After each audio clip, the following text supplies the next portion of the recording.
Today we're talking about lead gen strategies ranked from worst to the best.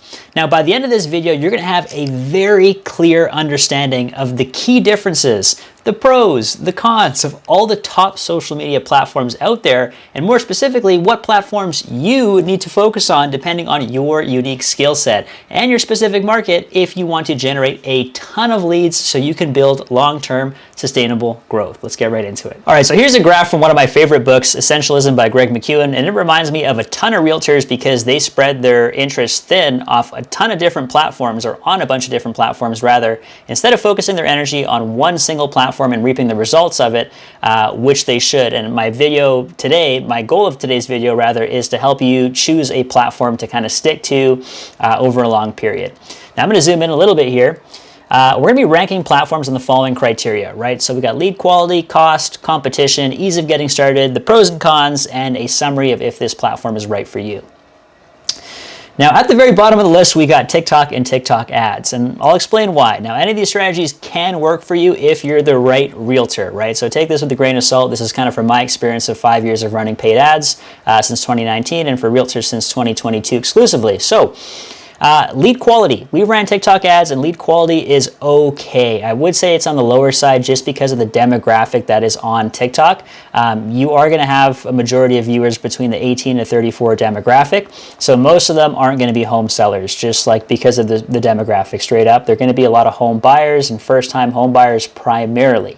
Right, so if you're okay with going after that demographic, TikTok is cool because the lead cost isn't super high. It's pretty low, around that $15 to $25 per market range from what I've seen. And the competition is really low as well. And the reason why that is because most people kind of suck on camera. I guess put more politically correctly, they're just not as refined on camera because they don't practice making content regularly. So as a result, if you're somebody who's engaging and you like making creative content and you're able to do so consistently, TikTok could be a good platform for you just because so many people don't end up trying because of that fear of getting on camera. Their barrier to entry is pretty high.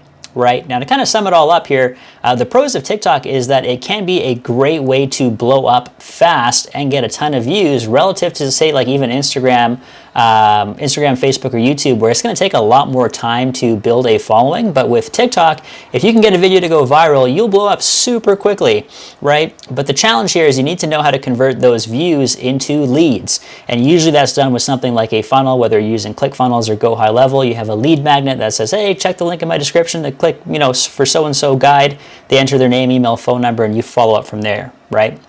If you can do that, TikTok can be a superb platform for you. In terms of the cons of TikTok, though, you got to be good on camera, right? You got to have that entertaining kind of camera presence and personality that takes a long time to build.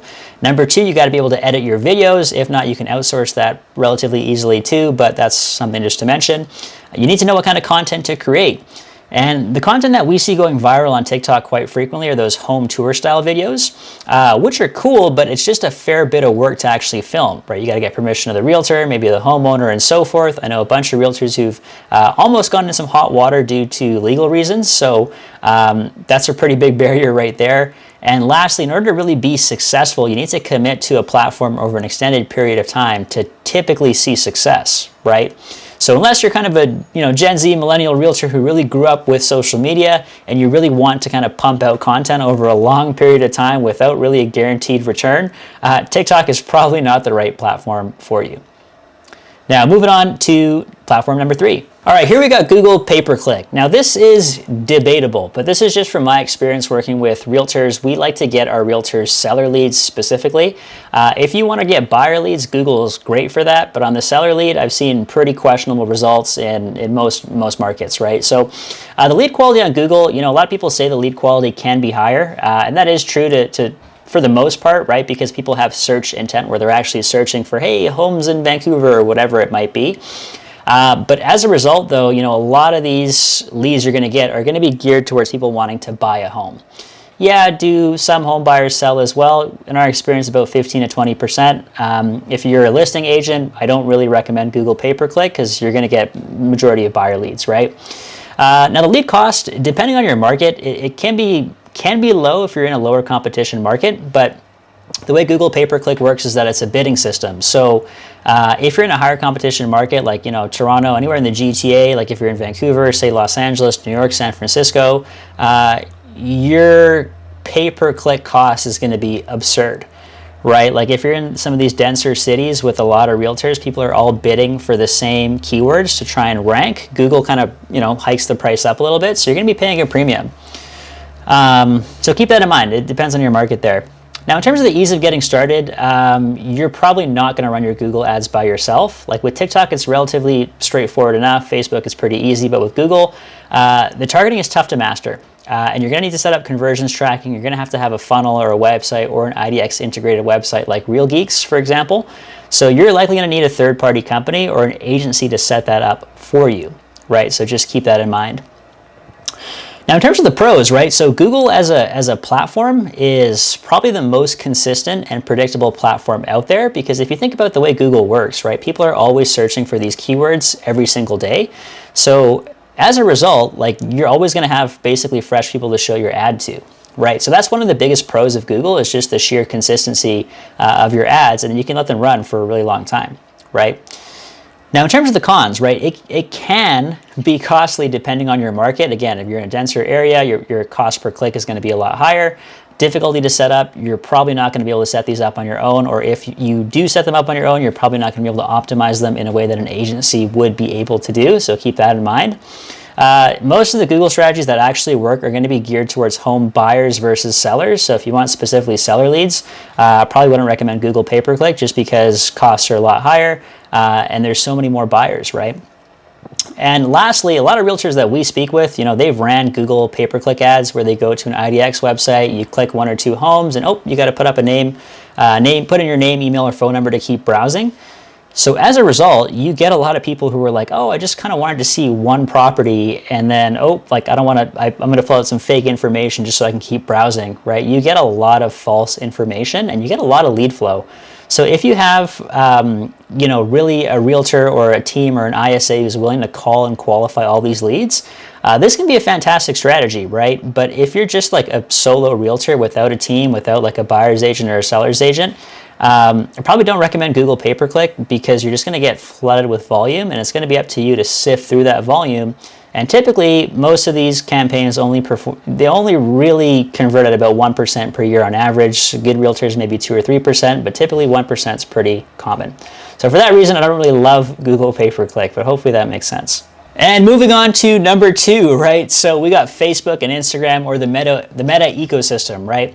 Now, Meta's lead quality can be questionable, right? I think a lot of realtors run Facebook ads and they say the lead quality sucks. It's not the lead quality that sucks, it's your ad campaign, your setup that likely sucks. We've done, like, I don't know, at this point, hundreds of audits on different realtors' ad campaigns, and like 99% of campaigns we see have so many mistakes. I actually made a video on it. I'll link it somewhere here in the description. 11 biggest mistakes realtors make when running ads. They're littered with mistakes. One of the biggest ones that we see that have a huge impact on lead quality is just running a poor offer. So they'll say, hey, if the median house price in an area is, say, $700K, they'll run an ad that says, hey, we got a list of homes under $600K, and then they wonder why they get a ton of leads, but like nobody can qualify. And it's because the median house price is here, and you're saying, hey, we'll get you something that's all the way down here, right? That doesn't really, it's not really present in your market, right? You're kind of lying to your prospect from the get-go. So different story for a different day, but Facebook and Instagram do still work really, really well, again, depending on your market. Lead cost will vary depending on what kind of ads you're running, whether it's on the buyer side or on the seller side, and what your specific market is. Again, like, there's a large degree of variance here, and also very dependent on your market, right? San Fran, New York are going to have very high lead costs compared to Kalispell, Montana, which you probably don't know where that is, but very small town just across the border from where I'm located currently. Now, the competition, here's one of the tricky things with Facebook, right? So competition on Facebook over the last few years, it's getting pretty saturated, right? Depending on the market. Again, if you're in these denser areas that I mentioned previously, you're going to see a lot of realtors running the same ads. Therefore, it can be tougher to stand out, right? And another reason as to why that is because the barrier to entry to get started on Facebook is so low. Like, any realtor can basically get on Facebook and run their own ads. Running your own ads and running your own ads well, two totally different things. But it's just a really easy platform to get started on. And as a result, a lot of people are running the same ads and same offers. So it's hard to stand out, right? So there's a couple things that you can do there, such as making video creative, having a better offer or a different offer, using funnels instead of lead forms. You can kind of piece a couple of these things together and you can still put together an offer that runs and works really well for you. So in terms of the pros, super easy to set up. You can get started for as little as 20 bucks a day. You can even do like ads for 5 or 10 or 15 bucks a day, but at that point, like, why even run ads if your ad spend's so low? And in terms of the cons, right? So from an agency standpoint, you need to refresh your ad creative and your ad copy pretty frequently in order to make sure they're staying fresh and prospects don't see the same ad too many times and therefore stop clicking. So you can get around this if you use something called CBO. Again, this kind of goes back to what I was saying earlier. If you know how to set up your Facebook ads properly, like an agency does, you can really see success with Facebook. But if you don't know what you're doing, like again, like a lot of solo people trying to do this on their own, it's really easy to screw up and just assume that Facebook ads don't work. And lastly, higher competition, especially in those higher population cities, doesn't mean it doesn't work. You just got to be a little bit different, try some video creative, or try using funnels on your back end instead. So the reason I like Facebook ads and Instagram as a platform, just in a general way, is because for the majority of realtors, you don't need to be on video like you do for TikTok, for example. And as a result, like, it's just really easy to get started, right? You can bring in lead flow essentially the same day you start running your ads for the most part, right? But as a side note, though, lead quality can be poor if you run the wrong strategy with the wrong funnels, right? So we talked about, you know, a little bit about what you can do to kind of circumvent that. But Facebook and Instagram, still great platforms. We still have realtors on these platforms today, still seeing tremendous ROAS, right, return on ad spend, like of 8 to about 15x. So they're seeing really awesome returns. So highly recommend Facebook as a platform if you're a new realtor just wanting to, you know, dip your feet into paid ads. And now we're going to get on to the number one platform or number one strategy that we're seeing for realtors right here in 2024. And that is YouTube ads. And the reason why I love YouTube ads is because the lead quality is absolutely insane. Like, it's by far like the best lead quality I've seen on any platform, and like the difference is not even close. Like, I actually tested this out where I was personally calling leads on behalf of a couple clients, one with YouTube, one with Facebook. Our conversion rates in terms of the conversations we're having with leads was about 30% higher on YouTube than it was with Facebook. So with the same amount of leads, we're having 30% more conversations on YouTube than we were with Facebook, right? So that in and of itself was a huge game changer for us. But beyond that, number two is the type of conversations we were having with prospects coming in from YouTube, where they were like, yeah, I actually saw your ad. I know the realtor. I know what I clicked because you literally called out your ideal demographic, right? Hey, Calgary homeowners considering selling.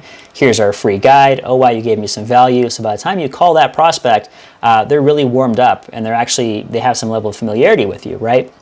So for the reason of lead quality, yeah, I think YouTube by far right now is the best platform. Here's the big caveat though. There's a couple big caveats, right? But number one is lead cost is high. So the lead cost on YouTube is going to be about 2 to probably 3x what it is on a platform like Facebook, right? So it has the highest lead cost, and this is again going to depend on what your offer is. So if you're trying to go for home sellers versus home buyers versus new builds and pre-con, whatever it is, right? It'll depend. But typically lead cost is going to be substantially higher, right? So you will need a little bit of a bigger budget if you want to kind of play in this ecosystem, right? So lead cost is high, lead quality is also really high, but the competition on YouTube, it's literally zero. Like, there is such low competition on YouTube today as a platform, and we'll talk about why that is here in just a second. But as a result, such low competition that you can basically monopolize a market pretty quickly, that if you're in a smaller city, you can be one of those first few realtors who's making content on YouTube. And it's just so new and so novel that when you get to talk to home sellers, they're like, oh, wow, I always see ads on Facebook, but you're the first realtor I've seen on YouTube. Like, that's feedback that our realtors get quite frequently. So kind of a cool thing there if you want to be first to a new strategy, right? And the reason in terms of why it works so well is because the barriers of entry to get on YouTube are like really, really high. If TikTok is like over here, I'd say YouTube's like, you know, a couple steps even higher than that. And the reason why is because on YouTube, number one, you got to be good on camera, right? That's a must, because anytime you're making video ads and you're not strong on camera, your cost per lead will absolutely skyrocket. And I'm not just saying that, we're speaking from experience here with realtors we tested this out with, and we said, hey, sorry, we can't use this platform with you, not because you suck on camera, but, you know, reasons aside, right? You got to be good on camera. Number two, you got to have your proper camera set up with your, you know, your lighting, your lights, and your background, and so forth, right? You know, versus using your iPhone front-facing camera, you can do that if you have like a newer iPhone. That'll totally suffice as well. But it is nicer to have a kind of a proper setup. Number three, you need to know what to say and how to actually script out ads, right? That's a huge challenge in and of itself. And then beyond that, number four, you need to now know how to edit the video or have an agency who can do that for you. And then number five, you still have all the technical aspects of a Google ad account setup. All the funnel conversions, building out the actual landing pages. It's really tedious, and I don't imagine any realtor, you know, you probably could figure it out on your own, but it's very time consuming, very challenging. And for that reason, right, nobody's on YouTube, right? So for those few reasons I mentioned, extremely low competition. So in terms of the pros there, anything in the Google ecosystem, it just doesn't fatigue as fast as something like Facebook. Fatigue meaning like, hey, too many people see your ads and you have to kind of recreate new ones basically, right? So we've seen our video ads last anywhere from like, say 6 to 7 to 8 months without having to really change them. Compared to Facebook, we're updating creatives like usually at least once a month, right? More pros is that, hey, lead quality is very, very high because of the way you can actually target people on YouTube. You can target down to a specific postal code. You can target homeowners only. Like, it's very specific compared to something like Facebook. Again, huge pro, very low competition due to high barriers of entry. So you really get to stand out. You get to be unique in your market, and you're rewarded with really, really good metrics in terms of impressions, cost per lead, and so forth. Now, in terms of the cons, right, a lot of pros, but there's also some cons too, right? So YouTube is definitely more costly compared to other lead generation platforms. So if you're running these ads on your own, it's tough. I would either look at getting an agency to help you out with this or somebody to consult with you, because it's really tough to set up properly on your own, or unless you have, you know, dozens of hours to kind of do some research and figure it out. Then more power to you, absolutely. But yeah, if this is your first time running online ads, I don't recommend YouTube either, because again, your budget, you usually want to be at least 25 to 30 bucks a day to kind of start. And once your ads are really rolling, you'll probably want to be at 40 to 50 bucks plus to really get the lead flow that you want in order to see consistent deal flow, like 1 to 2 deals a month, right? Being good on camera is a must, otherwise your ads will see negative performance, as mentioned. Super high barrier to entry, and again, as I mentioned, really tough to run without an agency. You'd have to be very tech savvy to run these on your own, right? So as a summary, my favorite lead generation strategy by far is YouTube ads, just because of the results our realtors have been able to get. We had a realtor in Windsor, Ontario get a listing in 12 days from actually launching our campaigns, which is absolutely unheard of. We have some realtors right now who are converting about 5 to 7% compared to the 1% that most people see with online ads, which is just absolutely, again, insane. So great strategy. You really got to know what you're doing though. So that's kind of everything in a nutshell. I hope this actually did give you a little bit of clarity on what kind of platforms you may want to run on. If you want us to set these strategies up for you, you know, we run actually all the ads that we listed above. We have our favorites in terms of what's working best right now. So if you do want us to run this for you, click the link in the description and you can actually book a free 15-minute ad audit with us, where we'll actually look at your current strategies, see what you're doing, see what we can improve on, or we can even talk about what it looks like if you want us to do this for you. So hopefully you enjoyed this video. Be sure to subscribe for more content that we push out weekly regarding real estate lead generation tips, and we will see you in the next one.